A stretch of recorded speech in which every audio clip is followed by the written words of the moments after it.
নমস্কার। আজ লীলা মজুমদারের সব ভুতুড়ে থেকে একটি গল্প পাঠ করে শোনাবো। গল্পটির নাম স্পাই। আপনারা সকলেই যে আমার কথা বিশ্বাস করবেন এতটা আমি আশা করি না। সত্যি কথা বলতে কি, আপনাদের মধ্যে অনেকেই ভগবানকে পর্যন্ত বিশ্বাস করেন না। ভূতের কথা তো ছেড়েই দিলাম, তবে সত্যি কথা কখনো বিশ্বাস অবিশ্বাসের অপেক্ষায় বসে থাকে না। এই ভরসাতে এই কাহিনী প্রকাশ করলাম। নানা কারণে নাম ধাম গোপন করতে বাধ্য হচ্ছি, কিন্তু তাতে মূল কাহিনীর বিশেষ কোনো ক্ষতি হয়নি। ব্যাপারটা ঘটেছিল দ্বিতীয় মহাযুদ্ধের শেষে এবং ফ্রান্সের উত্তর উপকূলে। সেসব জায়গা আপনারাও দেখেননি, আমিও দেখিনি, তবে আমার ছোট মামার মুখে যেমন শুনেছিলাম সেই রকম বিবৃতি করে যাচ্ছি। ছোট মামা বলেছিলেন, মিলিটারিতে চাকরি করে যে চুল পাকিয়ে ফেলেছি সেই কথা তো তোরা সকলেই জানিস। দুনিয়াতে এমন জায়গাই নেই যেখানে নানা রকম সামরিক কাজে কোনো না কোনো সময়ে আমি যাইনি। গত মহাযুদ্ধের শেষে যাদের কাজ ছিল ফ্রান্সের আনাচে কানাচে ঘুরে ঘুরে যত সব বিশ্বাসঘাতক বক ধার্মিকরা দেশপ্রেমিকের ভেক ধরে নিশ্চিন্তে গা ঢাকা দিয়ে নিজেদের দেশের সর্বনাশের মধ্যে দিয়ে বেশ দু পয়সা করে খাচ্ছিল, তাদের ধরিয়ে দেওয়া পাকে চক্রে পড়ে আমিও তাদের দলের সঙ্গে জড়িত ছিলাম। এই সময়ে যে কত রকম অভাবনীয় অভিজ্ঞতার মধ্যে দিয়ে আমাদের যেতে হয়েছিল সে তোরা কল্পনাও করতে পারবি না। ভয় কাকে বলে জানিস? এমন ভয় যে মুহূর্তের মধ্যে হিমের মতো ঠান্ডা ঘামে সর্বাঙ্গ ভিজে সপসপে হয়ে যায়।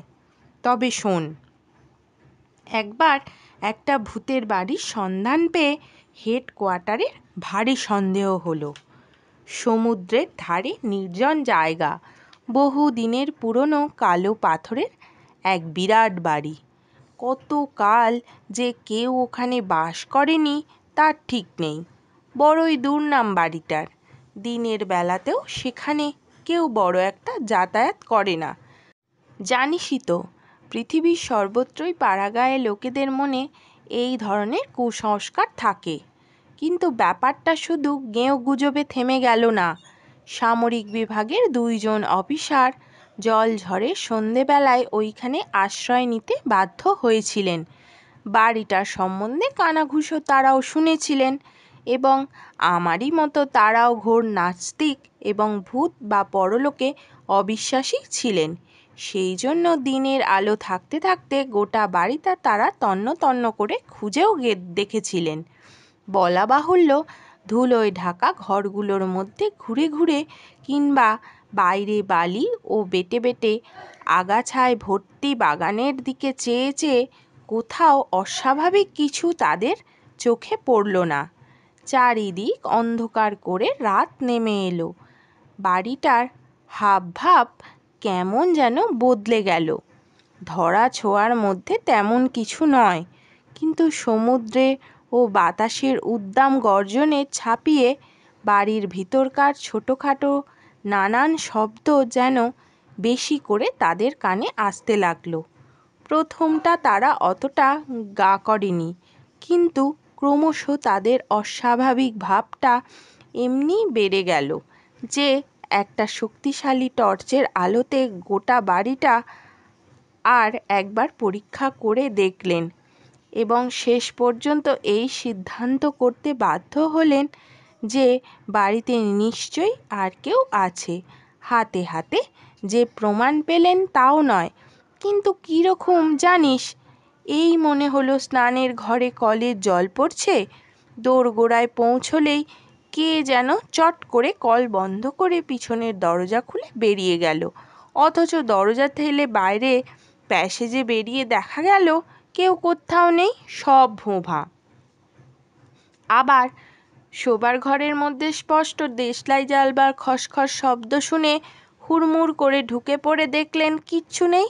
মেঝের উপর 2 ইঞ্চি পুরু হয়ে বহুদিনের জমানো ধুলো পড়ে রয়েছে। অবশেষে 2 বীর পুরুষ অন্ধকারের মধ্যে জলঝড় মাথায় করে ছুটে বেরিয়ে পড়েছিলেন। পরদিন সকালে দিনের আলোতে ব্যাপারটাকে খানিকটা হাস্যকর মনে হলেও ওই রকম পরিস্থিতিতে যখন চারিদিকে স্পাই খুঁজে বেড়ানো হচ্ছে, তখন এ বিষয়ে আরেকটু অনুসন্ধান করাই উচিত বলে সকলের মনে হলো।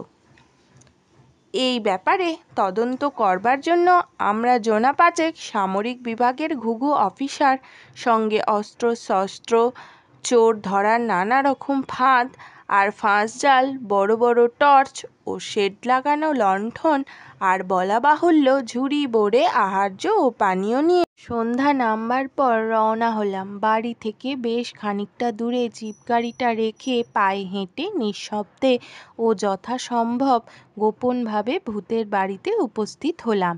ভয় টয় পাওয়ার ছেলেই ছিলাম না আমরা। পৌঁছেই ঢাকা আলো নিয়ে সারা বাড়িটাকে খুঁটিয়ে পর্যবেক্ষণ করে নিলাম। তারপর একতলার সিঁড়ির পাশের বড় ঘরটা একধারের খানিকটা ধুলো ঝেড়ে নিয়ে মেঝের উপরেই পা মেলে দিয়ে বসে পড়লাম।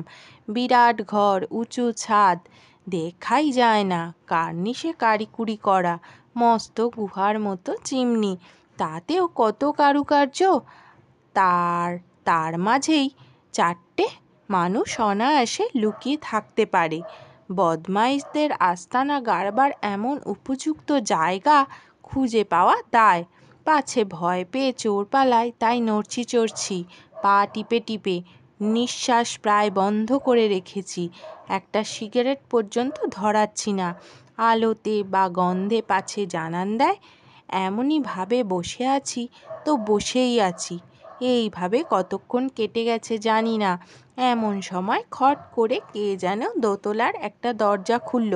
সঙ্গে সঙ্গে হঠাৎ হাত থেকে দরজা ফসকে গেলে বাতাসে যেমন ধড়াম করে বন্ধ হয়, সেই রকম একটা আওয়াজ হলো। আমরা সতর্ক হয়ে উঠলাম। সিঁড়ি দিয়ে ধীরে ধীরে অতি সাবধানে কে যেন নেমে আসছে। আমরা নিঃশ্বাস বন্ধ করে অন্ধকারে গা ঢাকা দিয়ে দরজার আড়ালে এসে দাঁড়ালাম। সিঁড়ির শেষ 2 ধাপ ক্যাচ ক্যাচ করে উঠল। তারপর স্পষ্ট দেশলাই জ্বালবার শব্দ। অন্ধকার ভেদ করে আমাদের 5 জোড়া চোখ যেন ঠিকরে বেরিয়ে আসছিল। আবছায়াতে যেন দেখতে পেলাম সে হাত আড়াল করে চুরুট ধরাচ্ছে। 5 জনে হঠাৎ টর্চ জ্বেলে একসঙ্গে ঝাঁপিয়ে পড়লাম। সিঁড়ির গোড়ায় ফ্যাকাশে মুখে গোল গোল চোখ করে তাকিয়ে দাঁড়িয়ে রয়েছে একজন পাড়া গেঁয়ে ভদ্রলোক। হাসব না কাঁদব ভেবে পাচ্ছিলাম না। তার পরনে চেক কাটা ছাই রঙের ঝোলা ঝালা একটা ড্রেসিং গাউন, মাথায় একটা কালো মতো তেলচিটে ভেলভেটের গোল টুপি, পায়ে তালি দেওয়া পুরনো স্লিপার, মুখে একটা সরু লম্বা জঘন্য ময়লা পাইপ, এক হাতে তামা দিয়ে বাঁধানো একটা দেশলাইয়ের বাক্স, অন্য হাতে লাঠি। নিরীহ গোবেচারি ভদ্রলোক হাত দুখানি ভয়ে থরথর করে কাঁপছে। চোখে হঠাৎ এত আলো পড়াতে যেন ধাঁধা লেগে গেছে, সর্বাঙ্গে ভয়ের ছাপ।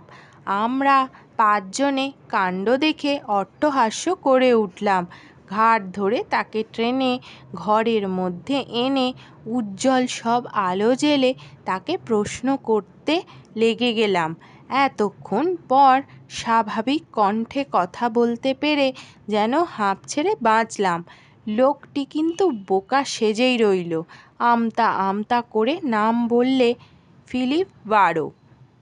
বারবার বললে এই বাড়িতেই বাস করে। তার চেয়েও বেশি কিছু বের করা গেল না। কেমন যেন হকচকিয়ে গেছে, পরিষ্কার চিন্তা করতে পারছে না। তখন আমরা বুদ্ধি করে খাবারের ঝুড়ি খুললাম। অত খাবার দেখে তার চোখ দুটো চকচক করে উঠল। যুদ্ধের মধ্যেও পড়ে ওসব দেশের লোকেদের সে যে কি কষ্ট, সে আর তোমাদের কি বলবো, হয়তো 2-3 বছরের মধ্যে এত খাবার একসঙ্গে দেখেননি। তার সারা মুখে দারুণ একটা খিদে খিদে ভাব। তবুও লোকটা যে একটা স্পাই এ বিষয়ে কারো মনে বিন্দুমাত্র সন্দেহ ছিল না। এরকম ভীতু চেহারার মানুষরাই ভালো স্পাইগিরি করতে পারে। তাদের আসা যাওয়া কারো নজর পড়ে না, কেউ তাদের সন্দেহ করে না। কিন্তু এই রকম একটা ক্ষুধার্ত ক্যাংলা স্পাই জন্মে কেউ দেখেনি। যাক, ভূতের বাড়ির রহস্যটা এতক্ষণে খানিকটা খোলসা হলো বলে সকলে মহা খুশি হয়ে তাকে পেড়াপিড়ি করে খাওয়াতে লাগলাম। আর সেও অকাতরে থাক থাক স্যান্ডউইচ, বিস্কুট আর ফ্লাস্ক থেকে চা গিলতে লাগলো। অবশ্যই আমরা নিজেরাও যে উপোস করে বসে রইলাম তা নয়। বাইরে সমুদ্রের উপর দিয়ে হু হু করে ঝোড়ো হাওয়া বইছে। মস্ত মস্ত ঢেউ এসে পাহাড়ের উপর আছড়ে পড়ছে। আর ঘরের ভিতর লণ্ঠনের কোমল আলোতে খাবার দাবার নিয়ে সকলে গোল হয়ে বসে দিব্যি একটা মজলিস আবহাওয়া গড়ে তুলেছে। লোকটার কাছ থেকে কিন্তু সত্যিই বিশেষ কিছু খবর পাওয়া গেল না। তার পিছনে কে আছে, কী ধরনের তাদের কাজের পদ্ধতি, সে বিষয়ে হ্যাঁ না কিছুই বলে না। শেষ পর্যন্ত ক্যাপ্টেন লুই বললেন, ব্যাটা হয় নিরেট বোকা, না হয় দারুণ চালাক। ওকে হেডকোয়ার্টারে নিয়ে যাওয়া ছাড়া তো উপায় দেখছি না কোনো। আমার নিজের লোকটার উপর কেমন যেন মায়া পড়ে যাচ্ছিল। এইরকম একটা অসহায় নিরলম্বন ভাব কখনো আমার চোখে পড়েছে বলে মনে হয় না। নিরীহ পাড়াগেঁয়ে বেচারা, ভয়েই আধমরা। যদি সত্যি স্পাই হয়, তবুও সে যে নিজের তাগিদে হয়নি, অপরকেও ভয় দেখিয়ে জোর জবরদস্তি করে দলে বাগিয়ে নিয়েছে, এরকম আমার মনে হতে লাগলো। আর সেই জন্যই ওকে হেডকোয়ার্টারে নিয়ে যাওয়ার দরকার, সেটাও বুঝতে পারলাম। শেষ পর্যন্ত ক্যাপ্টেন লুই বললেন, তুমি তো নিজের কোনো পরিচয় দিতে পারছো না, নাম বলছো, অথচ কি করে তোমার দিন চলে বুঝি না। আত্মীয় স্বজন কে কোথায় বলতে পারছো না। লোকটা 2 হাতে মুখ ঢেকে বললেন, তারা নেই, কেউ নেই। তার সর্বাঙ্গ থরথর করে কেঁপে উঠল। ক্যাপ্টেন লুইয়ের দয়া মায়া ছিল। তিনি তাকে বুঝিয়ে বললেন, তা বললে চলবে না, তুমি যে স্পাই নও তাই বা কে বলবে। সে হঠাৎ মাথা তুলে অনেকখানি স্পষ্ট করে বলল, স্পাই? কারা স্পাই? কে আছে যার জন্য স্পাই হব? আচ্ছা, এখন হেডকোয়ার্টারে চলো তো। যদি স্পাই নাই হও তবে তো ভালোই কথা, কেউ তোমাকে কিচ্ছু বলবে না। কিন্তু সে উদ্ভ্রান্তের মতো এদিক ওদিক তাকিয়ে হঠাৎ অন্ধভাবে সিঁড়ির দিকে দৌড় মারল। ক্যাপ্টেন লুইও সঙ্গে সঙ্গে তাকে ধরধর করে ছুটে গিয়ে তাকে জড়িয়ে ধরলেন। সে একবার চারিদিকে বিভ্রান্ত দৃষ্টি দিয়ে, না না, এটা আমার বাড়ি, এখান থেকে আমি কোথাও যাব না, এই বলে কি আর বলবো তোদের। সেই আমাদের 5 জনের উৎসুক ভরা চোখের সামনে সেই লণ্ঠনগুলির উজ্জ্বল আলোতে মুহূর্তের মধ্যে লোকটা অদৃশ্য হয়ে গেল। ক্যাপ্টেন লুইয়ের মনে হলো বুঝি বাতাসকে আলিঙ্গন করেছেন। বুঝতেই পারছিস, আমরা আর এক দণ্ড অপেক্ষা না করে জিনিসপত্র সব সেখানে ফেলে রেখে টলতে টলতে কোনো রকমে বাইরে বেরিয়ে এলাম। মিলিটারি ব্যাপার, ওইখানে শেষ হয়ে যেতে পারে না। পরদিন লোকজন গিয়ে জিনিসপত্র উদ্ধার করে আনলো। বহু অনুসন্ধানের পর জানা গেল যে ফরাসি বিপ্লবের সময় থেকে ও বাড়ি খালি পড়ে আছে। মালিকরা ওই সময়ে নির্বংশ হয়ে গিয়েছিলেন। শেষ হলো আজকের গল্প স্পাই। নমস্কার।